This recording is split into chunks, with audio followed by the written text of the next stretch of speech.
So we knew from day one when we launched the service, we were going to charge, that there was going to be paid plans on the service. We saw no reason why we should start off with a free plan. We were like, this was going to be a business that makes money.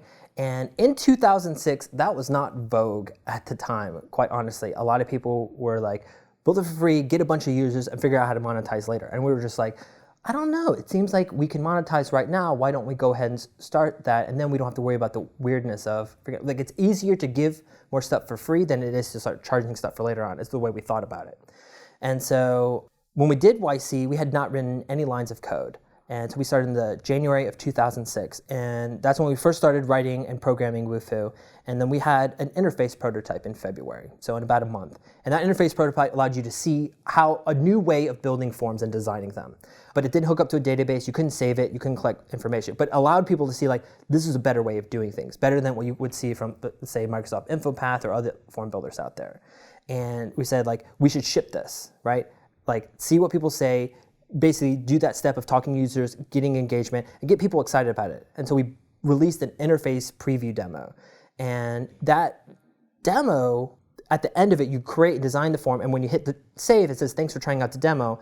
When you want to know when we finally launch, give us your email address.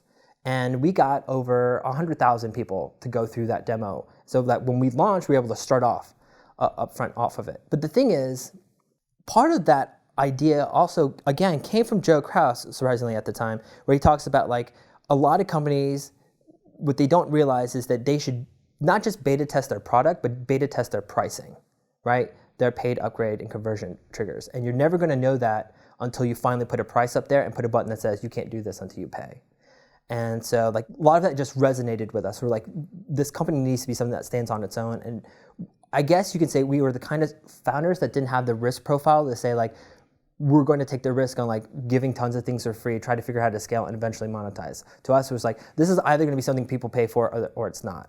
And I think for 99% of B2B sort of companies and services, it's easy to sort of do. I think I meet a lot of founders who think, I'm building something, it's better than the competition, it's easier to use, it's faster, and then I'm going to charge a whole lot less for it. And I think that's usually a mistake that people have, or I'm just going to give it all away for free. And it's just like, that's where you're losing out on a lot of opportunity and economics for stuff.